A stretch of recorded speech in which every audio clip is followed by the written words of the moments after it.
মোৰ মানে য'তেই নাথাকক সূৰ্য উঠা দিশৰ পৰা সূৰ্য পৰা দিশলৈ গৈ মোৰ হাবিখনে আটাইতকৈ ভাল। বিশ্বখনত দেখা পোৱা যায় বিশ্বৰ শতকৰা 30% সাইন্টিষ্ট ইণ্ডিয়া, সব আউট অফ ইণ্ডিয়া। ভাল ভাল ডক্টৰ, ভাল ভাল ইঞ্জিনিয়াৰ সব আউট অফ ইণ্ডিয়া। ভাৰতীয় পইচাৰে পঢ়ে, লোকৰ দেশ ডেভেলপ কৰে, মৰিব সময় নোৱাৰালৈ আহে। গতিকে আমি গছেই যদি পানীও ৰাখিব পাৰে, বৰষুণো দিয়াব পাৰে, তেতিয়াহ'লে আমি জন্ম পোৱা যেতিয়া আহিছো অক্সিজেনেই দিয়ে। সেইজোপা গছৰ প্ৰতি শ্ৰদ্ধা থাকি আমি চিৰসেউজীয়া পৃথিৱীখন চিৰসেউজীয়া কৰা প্ৰত্যেকজন বিশ্বৰ 800 কোটি মানুহৰ কৰ্তব্য। অকল আমি কৰিলে নহ'ব। ৰাস্তা পদূলি দেশৰ উন্নতি সাধন হ'ব নোৱাৰে। সেইকাৰণে 4 লেন 6 লেন 9 লেন মেট্ৰ' গাড়ী, ৰেলগাড়ী মানে এইবোৰ কৰিবৰ কাৰণে সব গছবোৰ ব্ৰিটিছে ৰোৱা কাটিলে, ৰজাই ৰোৱা কাটিলে, নিজে গজাটোও কাটিলে। কটাৰ বিনিময়ত 2015 চনত তেতিয়াই 3000 মানুহ মৰিছে গৰমত। তাৰ পৰা হেজাৰ হেজাৰ লাখ লাখ মানুহ এতিয়ালৈকে মৰি আছে। এতিয়া তেওঁলোকে নাজানে এজোপা 100 বছৰীয়া আহঁত গছে 5500 কিলোগ্ৰাম অক্সিজেন দিয়ে। তেনেকুৱা গছ কিমান কাটিলে, জৰি গছ কিমান কাটিলে। আৰু বৰগছটো মানে সেই গছবিলাকে কি 24 ঘণ্টা অক্সিজেন দিয়ে, বাকীবোৰ গছে 12 ঘণ্টাই দিয়ে। পৃথিৱীত 195খন দেশ আছে। 195খন দেশৰ ভিতৰত 13খন দেশে ইংৰাজী কয়, বাকীবোৰ নিজৰ মাতৃভাষা কয়। মই সেইকাৰণে অসমীয়াত ভাষণ দিওঁ। আনৰ ভাষণ দিলে অন্তৰপাক ক'ব নোৱাৰে, নিজৰ মাতৃভাষাত ক'লে অন্তৰপাক ক'ব পাৰে। মোৰ তাত থকা চৰাইবোৰে গছ ৰুব জানে,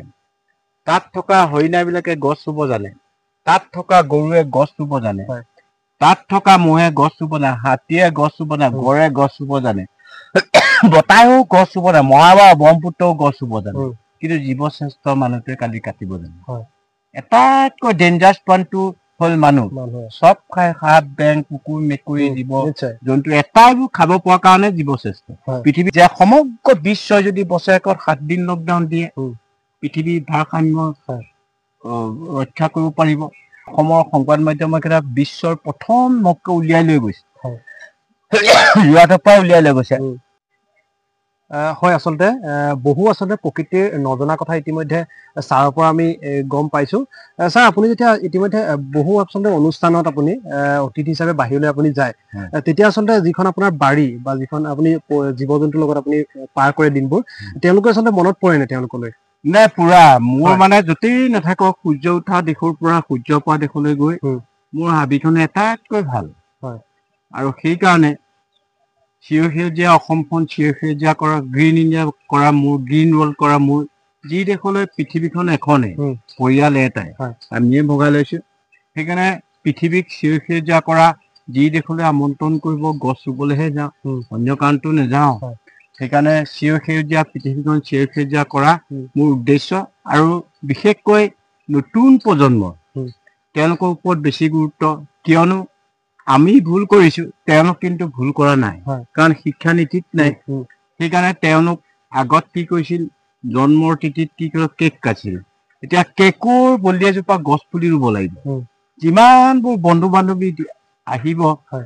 গছ পুলিটো ৰুই প্ৰতিপালন কৰি ডাঙৰ দীঘল কৰি বন্ধু বান্ধৱীক এজোপাকৈ গছ পুলি দিয়ে, গ্ৰীণ ইণ্ডিয়া গ্ৰীণ ৱৰ্ল্ড সোনকালে হ'ব। সেইখিনি ভাৰতেই কৰিব লাগিব। এইকাৰণেই কৰিব লাগিব ভাৰতে আদিম যুগতে প্ৰথম কাপোৰ পিন্ধা, আদিম যুগতে প্ৰথম গছ ৰোৱা, এইখন দেশৰ পৰাই গ্ৰীণ ইণ্ডিয়া গ্ৰীণ ৱৰ্ল্ড কৰা প্ৰত্যেকজন ব্যক্তিয়ে এতিয়া শিক্ষানীতিত আহিছে, ৰাষ্ট্ৰীয় শিক্ষানীতিত। সেইটো 24 বছৰ লাগিব, 2023 চনৰ পৰাই হৈছে। 24 বছৰৰ পাছত সেই ছাত্ৰ ছাত্ৰীবোৰ যেতিয়া ভাৰতীয় প্ৰশাসন আৰু এডুকেশ্যন সোমাব, তেওঁলোকে সমগ্ৰ বিশ্বক নেতৃত্ব দিব। সেইটো ভাৰতলৈ ঘূৰি আহিছে। আৰু গৌৰৱ অনুভৱ কৰোঁ, কাৰণ বিদেশত গৈ মেক্সিকোতো গৈ দেখিছোঁ, ভাৰতৰ পৰা হিন্দী আৰু সংস্কৃত শিক্ষক নি পেলাই তেহেঁতৰ ল'ৰা ছোৱালীক পঢ়ুৱাইছে। এইটো ভাৰতৰে গৌৰৱৰ বিষয়। সেইকাৰণে আমাৰ দেশৰ সভ্যতা বহুত মানে তেওঁলোকে আঁকোৱালি লৈছে। আৰু বিশ্বখনত দেখা পোৱা যায় বিশ্বৰ শতকৰা 30% সাইন্টিষ্ট ইণ্ডিয়া, সব আউট অফ ইণ্ডিয়া। ভাল ভাল ডক্টৰ, ভাল ভাল ইঞ্জিনিয়াৰ সব আউট অফ ইণ্ডিয়া। ভাৰতীয় পইচাৰে পঢ়ে, লোকৰ দেশ ডেভেলপ কৰে, মৰিব সময় নোৱাৰালৈ আহে। সেইটো শিক্ষা আমাক নালাগে। সেইকাৰণে মই আশা ৰাখিছো, বিদেশত যিমানবোৰ ইউৰোপ বিশ্ববিদ্যালয়তো গৈছো, তাত গৈ দেখিছো 16 জন ভাৰতীয় ছাত্ৰ ছাত্ৰী পাইছো তেওঁলোকক কৈছো উচ্চ শিক্ষা আৰু জ্ঞান ল'বলৈ অহাৰ কাৰণে ধন্যবাদ জনাইছো শেষ কৰাৰ পিছত ভাৰতলৈ ঘূৰি আহিবলৈ কৈছো কম পইচাতে কৰক দেশৰ উন্নতি সাধন কৰিব লাগিব আৰু ভাৰতে যদি নাথাকে তোমালোকৰ মৰাশটো ক'ত থলা সেইকাৰণে তেওঁলোক এতিয়া তাৰে দুটা ল'ৰা আহিলে 2 বছৰ চাকৰি ইঞ্জিনিয়াৰ পাছ কৰি তাত 2 বছৰ চাকৰি কৰি দাৰ্জিলিঙত আহি তাত বুদ্ধিষ্ট ষ্টেট হলেও ইমানেই প্লাষ্টিক ইউজ কৰে যাৰ বাবে কাঞ্চনজংঘা অৱবাহিকা আৰু হিমালয় গছ গছনি মৰি গ'ল এতিয়া পানী টানিব নোৱাৰে প্লাষ্টিকৰ পৰা সেইকাৰণে সেই দুটা ল'ৰাই আহি তাত 40 ফুট দৰ পৰা প্লাষ্টিক উলিয়াই বৰ্তমান এতিয়া তাত মই অহালৈকে 550 পুলি ৰুইছে এতিয়া দাৰ্জিলিঙৰ চিপু খাব নিদিয়ে চব প্লাষ্টিক বেন কৰি দিছে সেইকাৰণে মই ভাবো উত্তৰ পূৰ্বাঞ্চলৰ মানুহ আমি উত্তৰ পূৰ্বাঞ্চলৰ মানুহে প্লাষ্টিক ইউজ কৰিব নালাগে কাৰণ nature is god is nature ইয়াত প্ৰকৃতিৰ পৰা যিটো অৱদান আছে সেই প্ৰকৃতিৰ অৱদানে আমি ইউজ কৰিলে মানে আমাৰ সেউজীয়া অসমখন সেউজীয়া কৰি থাকিব নহ'লে উত্তৰ পূৰ্বাঞ্চলটো তাৰ গধুৰ দায়িত্ব ৰাখি মই ভাবো যে আমি যিমানেই যি নকৰক কিয় প্ৰকৃতিক ভাল পাবলৈ শিকাটো প্ৰত্যেকজন ব্যক্তি কৰো সেইকাৰণে বিশ্বৰ 800 কোটি মানুহ ল'ৰা ছোৱালীবিলাক মোৰে কাৰণ মই ইয়াত দেখিছো মই ইয়ালৈ যিমান বুটানিকেল বিভাগৰ প্ৰফেচাৰ আহে বিজ্ঞানীসকল আহে থিয়ৰিকেল গছৰ নাম জানে গছটো চিনি নাপায় নহয় এতিয়া আমাৰ ল'ৰা ছোৱালীক কিমান ভুলকৈ শিক্ষা দিয়ে সেইকাৰণে গছ পুলি ৰুলেই নহ'ব গছ পুলি ৰুই প্ৰতিপালন কৰি ডাঙৰ দীঘল কৰা গছৰ গুণাগুণ গছৰ নাম এতিয়া প্ৰজেক্ট খুলি দিছো তাত অকল এতিয়া অসমৰে নহয় ভাৰতৰে নহয় পৃথিৱীৰ ছাত্ৰ ছাত্ৰীও তাত গৱেষণা কৰিবলৈ যায় আগতে তাত কি হৈছিল গছবোৰ যেতিয়া সৰু হৈছিল শুকান বালিত তেতিয়া তাত নদ নৰ্মদা যিমান বিল বগা পানী শুকাই যায় যেতিয়া গছবোৰ ডাঙৰ হৈ গ'ল ওখ হৈ গ'ল তাৰ বিল বগাৰ পানী শুকোৱা হ'ল তেতিয়া তেওঁলোকে মেচিন লৈ আহিছে এফুটমান তললৈ বহুৱাই তেতিয়া দেখুৱাইছে যে 100% গছে পানীটো টানি ৰাখিব পাৰিছে গতিকে আমি গছেই যদি পানীও ৰাখিব পাৰে বৰষুণো দিয়াব পাৰে তেতিয়াহ'লে আমি জন্মৰ পৰা যেতিয়া আহিছো অক্সিজেনেই দিয়ে সেইজোপা গছৰ প্ৰতি শ্ৰদ্ধা থাকি আমি সেউজীয়া পৃথিৱীখন সেউজীয়া কৰা প্ৰত্যেকজন বিশ্বৰ 800 কোটি মানুহৰ কৰ্তব্য অকল আমি কৰিলেই নহ'ব ছাৰ এতিয়া বিভিন্ন সময়ত দেখিবলৈ পোৱা যায় আচলতে ফ'ৰলেনযুক্ত ৰাস্তাবোৰ বনাই আছে বা বিভিন্ন অট্টালিকা নিৰ্মাণ কৰাৰ নামত আচলতে বহুত ডাঙৰ বহু পুৰণি আচলতে বৃক্ষ কাটি দিয়া হয় নহয় জানো ইতিমধ্যে গুৱাহাটীতো এটা বিতৰ্ক চলি গৈছে দীঘলী পুখুৰী পাৰত গছ কটাক লৈ কি ক'ব আচলতে সেই ক্ষেত্ৰত ডেভেলপমেণ্টটো লাগিব আমাক মানে চৰকাৰৰ আমাৰ ভাৰতীয় টেকনলজি বিদেশৰ টেকনলজি বহুত ডিফাৰেঞ্চ কাৰণ বিদেশৰ টেকনলজি 4 লেন 6 লেন 9 লেন মেট্ৰ' গাড়ী ৰেল গাড়ী ওপৰলৈ বনায় গছ কাটি মাটি অধিগ্ৰহণ কৰি নবনায় আৰু আমাৰ দেশৰ টেকনলজিটো বহুত ভুল কাৰণ মই এইটো চৰকাৰৰ গাত দুখ নাই সেইটো প্লেনিং অফিচাৰ গাত দুখ থাকে সেইটো কিয় মই ভাৰতৰ প্ৰধানমন্ত্ৰী 5 বছৰৰ কাৰণে আহি তেওঁলোকে 36 বছৰ থাকে নহয় তেওঁলোকে মই ভাৰতৰ প্ৰধানমন্ত্ৰী হৈ কলো যে ভাৰতবৰ্ষক ডেভেলপ কৰিবৰ কাৰণে কি প্লেনিং আছে বনোৱাচোন তেতিয়া প্লেনিং অফিচাৰে বনাইলে 4 লেন 6 লেন ৰাস্তা পদূলি দেশৰ উন্নতি সাধন হ'ব নোৱাৰে সেইকাৰণে 4 লেন 6 লেন 9 লেন মেট্ৰ' গাড়ী ৰেল গাড়ী মানে এইবোৰ কৰিবৰ কাৰণে চব গছবোৰ ব্ৰিটিছে ৰোৱা কাটিলে ৰজাই ৰোৱা কাটিলে নিজে গজাটোও কাটিলে কটাৰ বিনিময়ত 2015 চনত তেতিয়াই 3000 মানুহ মৰিছে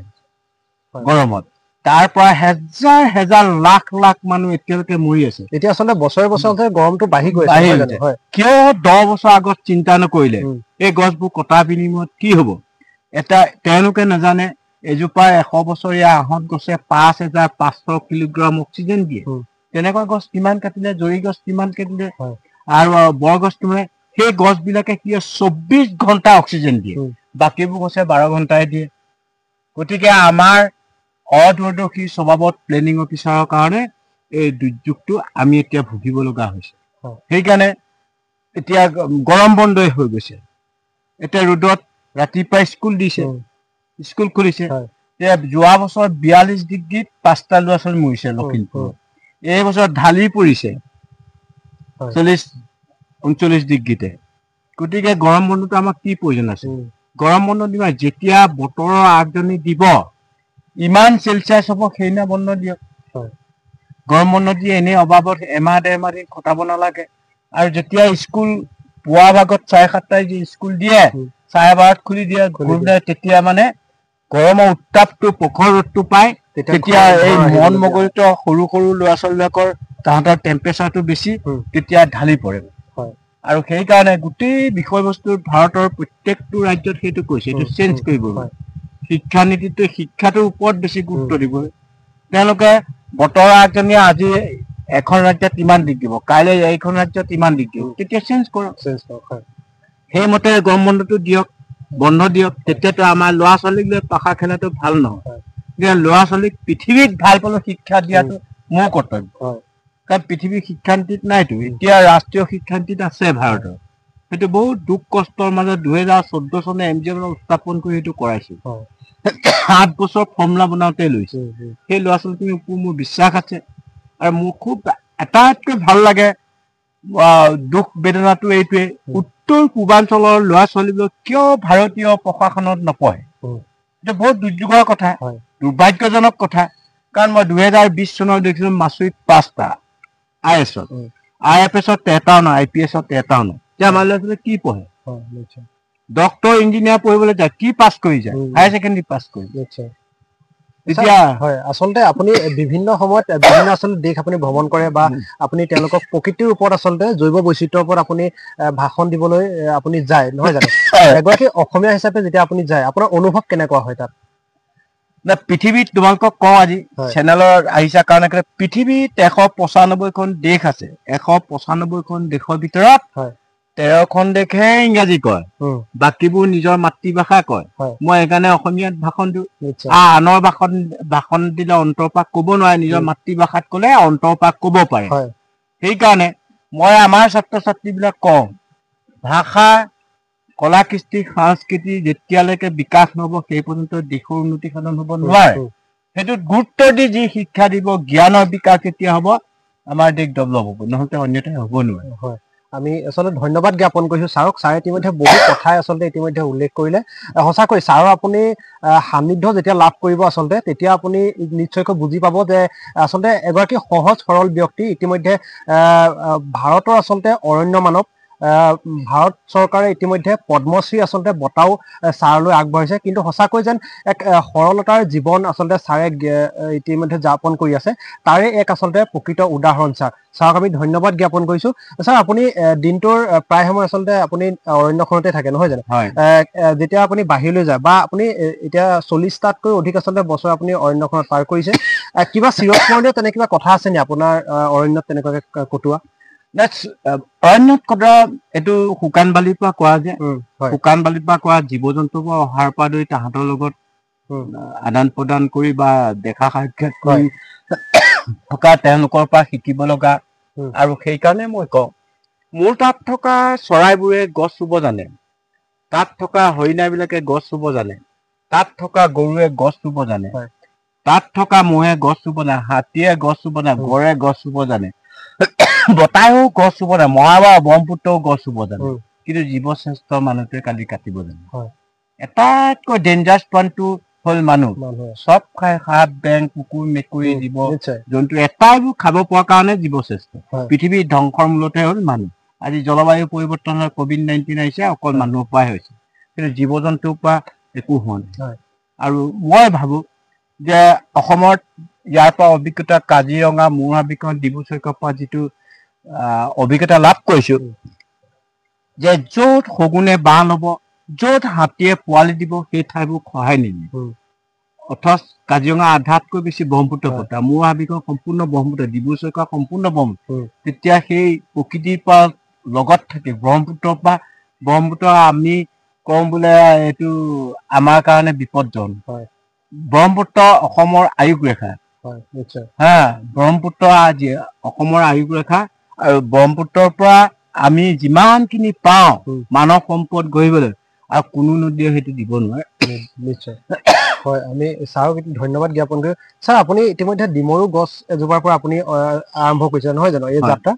এতিয়াও আপুনি গছ পুলি ৰুই থাকেনে এতিয়া মই আৰু নতুন নতুন প্লেণ্টেশ্যন মানে 60 কিলোমিটাৰ কাজিৰঙা 120 কিলোমিটাৰ ডিব্ৰু চৈখোৱা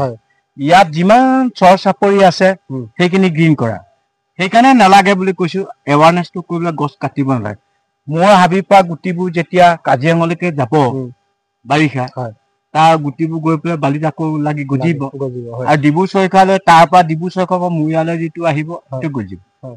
এতিয়া মোৰ উদ্দেশ্যটো হ'ল গড়ৰ কৰডিটো মানে বগীবিল দলঙলৈকে হ'ব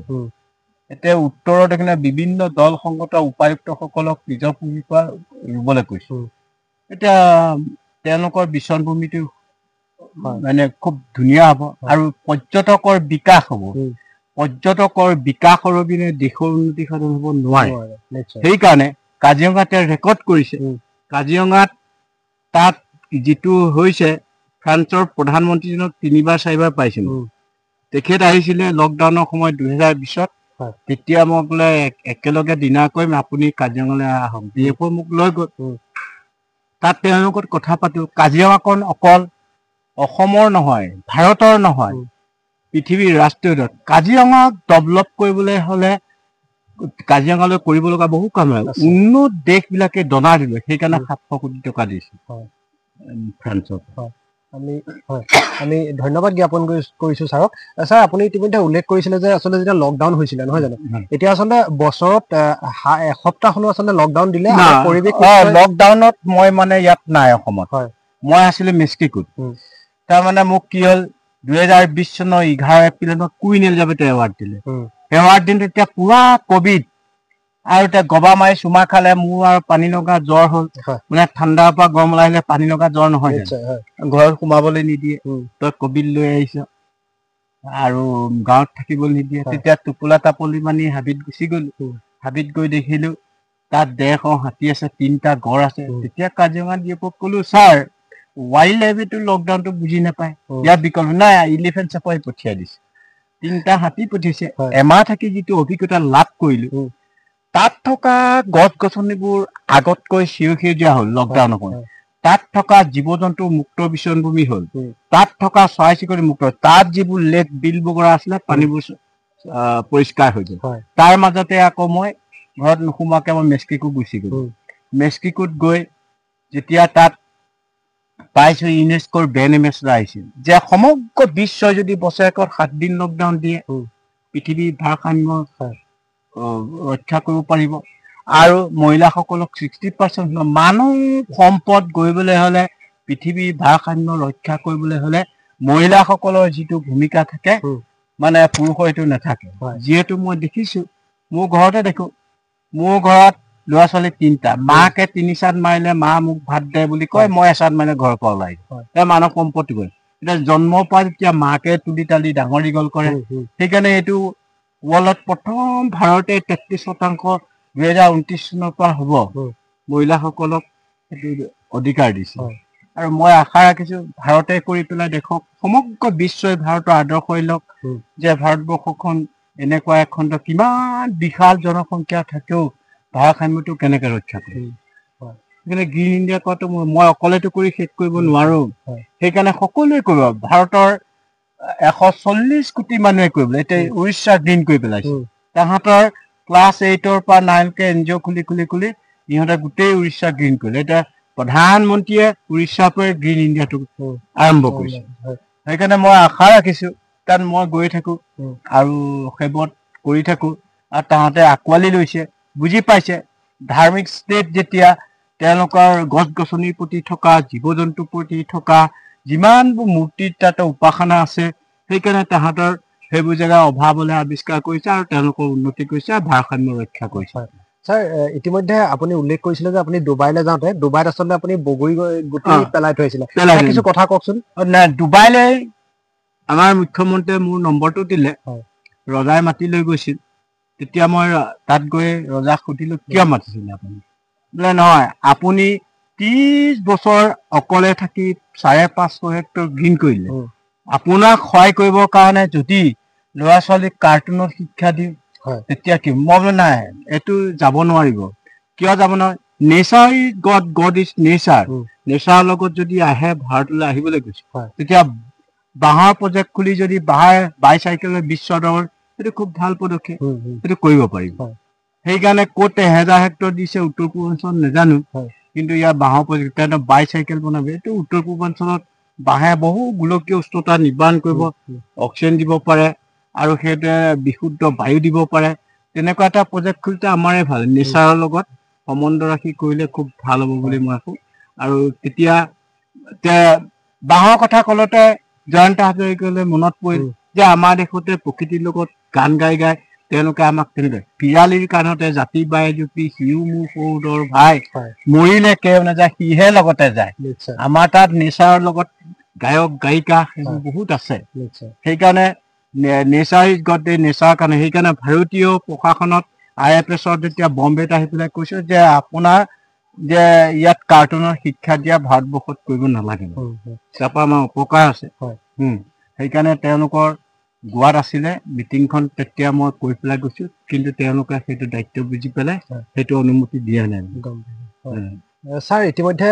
আপোনাক লৈ ইতিমধ্যে গ্ৰন্থ ৰচনা হৈছে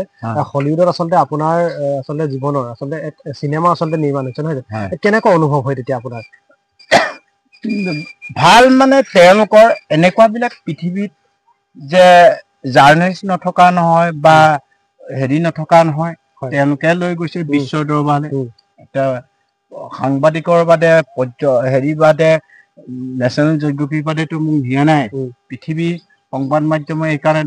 ধন্যবাদ জনাইছো আৰু অসমৰ সংবাদ মাধ্যমে বিশ্বৰ প্ৰথম মককে উলিয়াই লৈ গৈছে যোৰহাটৰ পৰা উলিয়াই লৈ গৈছে আৰু তাতকৈ ডাঙৰ কাম হ'ল তালৈ লৈ গৈছে তেওঁলোকে এই বছৰ পেহেলগামত যেতিয়া যুদ্ধ হৈছে মই দিল্লীত আছো তাত দেখিবলৈ পোৱা গ'ল যে অসমৰ সংবাদ মাধ্যমে পেহেলগামত য'ত ৰাজস্থানত য'ত তাৰ ওপৰেদি গুলি গৈ আছে তাত তেওঁলোকে গৈ পেলাই তাত ৰিলে কৰি আছে তেতিয়া সেইটো অসমৰ সংবাদ মাধ্যমত মই গৌৰৱ অনুভৱ কৰি পেলাই কৈছো বুকু দাঁতিৰে ইমান দেশ প্ৰেমৰ মাজত থাকি যুদ্ধৰ মাজত থাকি তাৰ ল'ৰা বাধা দিছে মৰিবলৈ আহিছে এনেকৈও কৈছে মই মানে দিল্লীতে আছিলে ইণ্ডিয়া গেটৰ ওচৰত ৰাতি মানে প্ৰভাকৰসকল তই 11 বজালৈকে মই থাকিম তই 3টা বজালৈকে তই 3টা বজালৈকে যুদ্ধ হ'ব সেইকাৰণে এতিয়া যেতিয়া ৰকেটটো আহিছে দিল্লী ৰাজধানীলৈ পেলাবলৈ ধৰিছিল ইণ্ডিয়া গেটত কিন্তু তেওঁ নিষ্ক্ৰিয় কৰিল বুলিহে আমি বাচি আহিছো পিছদিনা আহিছো আমি ধন্যবাদ জ্ঞাপন কৰিছো ইতিমধ্যে ছাৰে বহু কথাই আমাক জনালে আমি ধন্যবাদ জ্ঞাপন কৰিছো ছাৰক ছাৰে আমাক ইমানখিনি সময় দিয়াৰ বাবে ছাৰ এতিয়া আপোনাৰ পৰৱৰ্তী বিদেশ ভ্ৰমণৰ কিবা আপোনাৰ পৰিকল্পনা আছে নেকি পৰিকল্পনা স্পেইনত 6 তাৰিখে ফ্লাইট আছিলে 7 তাৰিখে যুদ্ধ ফ্লাইট চব কেঞ্চেল কৰি দিলে এতিয়া আকৌ ছেপ্টেম্বৰত যাম তাৰপৰা ডিচেম্বৰত আপোনাৰ এইটো হেৰি ইউনিভাৰ্চিটিত যাব লাগিব তালৈ ইংলেণ্ডৰ এইখন কি ইউনিভাৰ্চিটি অক্সফৰ্ড ইউনিভাৰ্চিটিত আমন্ত্ৰণ কৰিছে কথা পাতিছে আমাৰ অসমৰে এজন আছে তাত প্ৰফেচাৰ গম পাইছে এইটো দেৰগাঁৱত আছে তেওঁ গৌতম বৰা তেওঁ আমন্ত্ৰণ ক্ৰমে তেওঁলোকে খুব বিচাৰিছে সেইকাৰণে স্কুল কলেজত যেতিয়া মাতিব যাবই লাগিব মানে APJ আব্দুল কালাম ছাৰে কৈছিল মূৰত আশীৰ্বাদ দি বিশ্ব এটাইতকৈ ভাল কাম কৰাৰ কাৰণে তোমাক 60 কেজি डायमंड से 2.5 लाख टका चेक दिसे विश्ववासी का आपका सब्जेक्ट है स्कूल एंड कॉलेज यूनिवर्सिटी बड़ा बड़ा मीटिंग में मत चाहिए ये नहीं इंडिया में इन्वाइट करके जाने पर ऐसे ही नहीं ऑल ओवर वर्ल्ड जब इन्वाइट कर मैं 3 दिनर पिछर पर विदेश जाता आज 13 बছৰ হল विदेश घूरा पृथ्वी सूर्य उठा देखो पाखुरी সেইকাৰণে থকা কেদিন ছাত্ৰ ছাত্ৰীবিলাক পৃথিৱীক ভাল পাবলৈ শিকোৱাটো মোৰ কৰ্তব্য ইমান সেইকাৰণে মই কৰি আছো অন্যন হয় আৰু আশা ৰাখিছো এতিয়া ল'ৰা ছোৱালীবোৰ বহুত মানে মেইনটেইন হৈছে আৰু আহিছে ওলাই সেইকাৰণে খুব গৌৰৱ অনুভৱ কৰিছো তেওঁলোকক পৃথিৱীক ভাল পাবলৈ শিক্ষা দি থৈ যোৱাটো মোৰ কৰ্তব্য আমি নিশ্চয়কৈ ধন্যবাদ জ্ঞাপন কৰিছো ছাৰ ইতিমধ্যে বহু সময় আমাক দিলে ছাৰৰ পৰা আচলতে বহু আদৰ্শও আচলতে ল'ব পাৰি ছাৰ ইতিমধ্যে কৈছে যে আচলতে জন্মদিনত কেক কটাৰ পৰিৱৰ্তে আচলতে কেক কাটক কিন্তু কেক কটাৰ লগতে আচলতে এজোপাকৈ গছ পুলি আচলতে ৰোপণ কৰাৰ যি আচলতে আদৰ্শ দিলে সেই আদৰ্শ ইতিমধ্যে নিউজ 24 অসমৰ প্ৰতিগৰাকী দৰ্শকে আচলতে পালন কৰিব এই খণ্ডটিৰ জৰিয়তে আমি তাকেই আহ্বান জনাইছো প্ৰতিগৰাকী দৰ্শকলৈ ছাৰ শেষত আমাৰ দৰ্শকসকলৰ বাবে কিবা আহ্বান থাকিব নেকি তেখেতসকলক এটাই অনুৰোধ হয় তেখেতসকল ঘৰতে থাকি গৰমৰ যিটো অনুভৱ হৈছে তেওঁলোকৰ বিয়াই হওক যেতিয়া ককা আইতাক ঢুকাওক এজোপাকে গছ পুলি ৰুই দিয়ক আৰু সেই গছজোপা মৰিলেও ককা আইতা ঢুকালেও ককা আইতাৰ নাম থাকিব যে আমি অক্সিজেন লৈ জীয়াই আছো তো ৰাতুলত তেনেকুৱা হৈছিল 18খন গাঁৱত 10,000 মানুহ মোৰ এটা না এতিয়া মহাৰাষ্ট্ৰৰ গভৰ্ণৰ মহাৰাষ্ট্ৰৰ চিফ মিনিষ্টাৰ মোক লৈ গৈছিল তেতিয়া आप क्या करेगा वो तो सब चला गया तो मरने से भी जिंदगी कैसे वो एक पौधा लगा दो उसका नाम का नेम प्लेट लगा के एक पौधा लगा दो तो मरने से भी जिंदा हम लोग ऑक्सीजन लेगा उसको उपासना करने पड़ेगा হয় আমি ধন্যবাদ জ্ঞাপন কৰিছো আচলতে স্যাৰ আপোনাক ধন্যবাদ জ্ঞাপন কৰিছো আমাক ইমানখিনি সময় দিয়াৰ বাবে নিশ্চয় এই খণ্ডটো চাই নিউজ 24 অসমৰ প্ৰতিগৰাকী দৰ্শক আপ্লুত হ'ল আৰু ইতিমধ্যে মই উল্লেখ কৰিছো যে আচলতে মোৰ এটা সপোন আজি বাস্তৱত ইতিমধ্যে পৰিণত হৈছে স্যাৰক বহুতবাৰ লগ পাইছো যদিও এনেদৰে আচলতে স্যাৰৰ সৈতে কথা পাতিব পৰাৰ সৌভাগ্য হোৱা নাছিলে আজি খণ্ডটিৰ জৰিয়তে নিউজ 24 অসমৰ জৰিয়তে আজি এই সপোন আচলতে বাস্তৱত পৰিণত হৈছে তাৰ বাবে নিউজ 24 অসমৰ সমূহ পৰিয়ালবৰ্গক নিউজ 24 অসমৰ কৰ্মকৰ্তাক ধন্যবাদ জ্ঞাপন কৰিছো আৰু বিশেষকৈ স্যাৰকো ধন্যবাদ জ্ঞাপন কৰিছো স্যাৰৰ যাত্ৰা অব্যাহত থাকক স্যাৰৰ আদৰ্শৰে নৱপ্ৰজন্মসকল উদ্ভাসিত হওক স্যাৰৰ প্ৰতিটো কথাই আচলতে হিৰোগত কৰি আগবাঢ়ি যাওক আমি তাৰে কামনা কৰিছো নিউজ 24 অসমৰ এই বিশেষ খণ্ডটিৰ পৰা মই দিগন্ত ইমানতে বিদায় লৈছো ধন্যবাদ